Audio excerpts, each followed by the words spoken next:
ہم کریں گے ہر مظلوم کی حمایت۔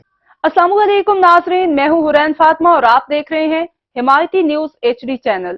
نظر ڈالتے ہیں آج کی اہم خبر پر۔ بہاولپور میں کاؤنٹر ٹیررزم ڈپارٹمنٹ CTD اور دہشت گردوں کے درمیان فائرنگ کے تبادلے میں زیر حراست کالعدم TTP کے 2 دہشت گرد ہلاک ہو گئے۔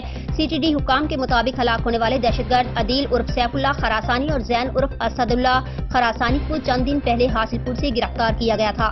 حکام کے مطابق دونوں دہشت گردوں کو بہاولپور میں اسلحے کی نشاندہی کے لیے لے جایا جا رہا تھا۔ ان کے ساتھیوں نے گھات لگا کر فائرنگ کر دی۔ گولیاں لگنے سے دونوں زیر حراست دہشت گرد مارے گئے۔ CTD حکام کے مطابق دہشت گردوں نے 4 رکنی نیٹ ورک تشکیل دے رکھا تھا اور ہلاک دہشت گردوں کے نیٹ ورک نے وفاقی وزیر ریاض حسین پیرزادہ کے قتل کی منصوبہ بندی کر رکھی تھی۔ اب تک کے لیے اتنا ہی۔ مزید خبروں اور اپڈیٹ سے باخبر رہنے کے لیے دیکھتے رہیں حمایتی نیوز HD چینل۔